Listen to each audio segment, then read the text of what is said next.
going on, everybody? It's the Bull Show, aka Aiden, and welcome back to another video. Ladies and gentlemen, today we're going to be discussing another forward in terms of the NBA draft prospects. A guy that, when you look at his stats, may not scream as you as the best player available in terms of, I guess, the NBA draft, the lottery, and stuff like that, potentially out of the lottery. He definitely doesn't scream the best statistical player, but there's a reason why a lot of people kind of rate him. So I want to talk about a very intriguing player in my eyes, and his name is Jeremy Sochan, ladies and gentlemen. Played for the University of Baylor, I believe. And yeah, very interesting player. We're going to continue to discuss all about him in this video. But before we get started, please like and subscribe to the Bull Show. Turn notifications on and let me know in the comments below your thoughts about Jeremy Sochan potentially being available for the Chicago Bulls at the 18th overall pick, whether or not we should take him or not on this Chicago Bulls team, and your overall thoughts and opinions on, I guess, the type of player that he would be at the NBA level. Because,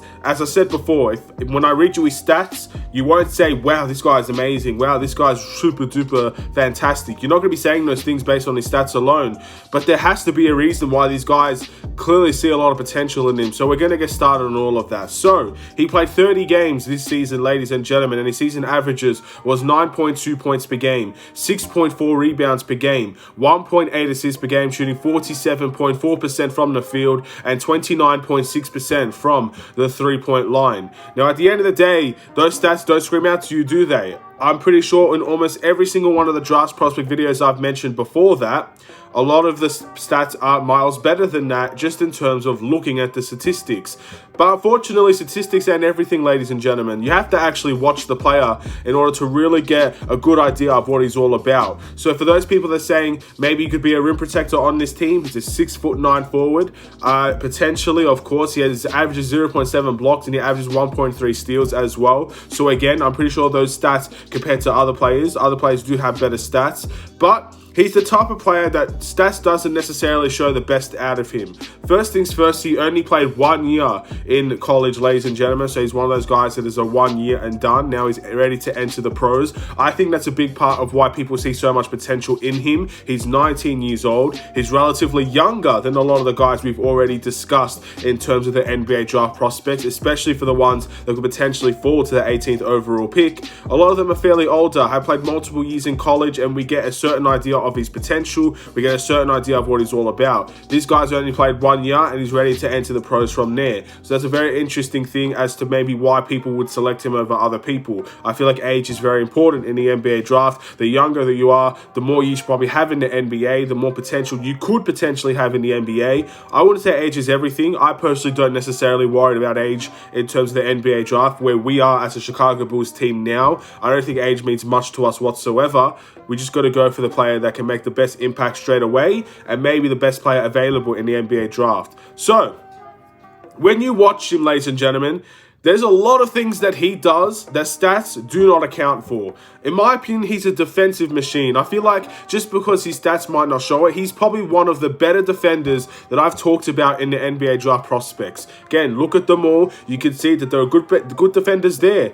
I think Jeremy Sochan is one of the best defenders there as well. You can't deny that. If you watch him, he has a great ability to switch on defense. He keeps up with guards like it's nobody's business. He has an ability and an act to block shots. He has an ability and an act to move his feet quickly as well. Again, a guy that's 6'9", maybe not the most super athletic player, the ability to move your feet, be mobile, lateral quickness, all of that are things that I think go in favor of Jeremy Sochan. I think he's a very huge defensive machine, and that's why if the Chicago Bulls are interested in him, they're interested in him because of his defense. But he can do a little bit of everything, ladies and gentlemen, in my opinion as well. His offense is definitely not weak or poor in any sort of form as well. He has the ability to be a lob threat, a dunk threat in the paint. We've seen that over the course of many games for Baylor. He's also a player that can get to the mid-range. I've seen a couple of times where he's in the post and he's taking post fadeaways, or he could just definitely take a mid-range. He's also not afraid to shoot the three-point shot. You can clearly say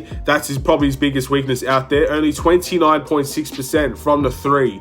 And looking at the attempts he actually took to get to that position, 2.7. So definitely not the best three-point shooter out of the majority of the people I've talked about. Took one of the highest shot attempts from the three-point line and made one of the lowest percentages. So I feel like that's his biggest weakness overall, but he's definitely not afraid to take them. And of course, the potential at the NBA level over the course of many years, you might see that percentage increase just a little bit because he will have to make the three-point shot at the NBA level. Most guys will, if you're not a center, have to make that three-point shot at the NBA level. So he do need to work on that, but he's definitely a guy that could do a little bit of everything. I think his playmaking is very decent as well. 1.8 assists could definitely be a room to improve in. Again, he's a very good transition runner. He's a guy that can run the floor very easily, guy that can hop on the defensive end with chase down blocks and stuff like that. Also a guy that, again, will be down the court very quickly for transition offense as well. So very, very interesting player, and I feel like that's where the bulk of that potential comes from. I feel like that's where the bulk of what people say about him is from. It's because he's only been 1 year into college, 19 years old, has done very good in his first year. If he stayed in college, you'd probably see a lot better stats out of him, but you might not see that potential lottery aspect in terms of Jeremy Sochan compared to what he is this year in the NBA draft. So I guess with all that being said, my question is, do we take Jeremy Sochan if he falls to the Chicago Bulls? Well, as I said before, he has a lot of potential. He screams potential in my eyes. He's a guy that could do a little bit of everything on the floor. He's projected to go above the Chicago Bulls pick. There was mock drafts around that showed that he could potentially be a top 10 draft prospect. There's a couple saying late lottery. And ultimately, I do feel like he's the type of guy that can fall because his stats don't scream out to anybody, really.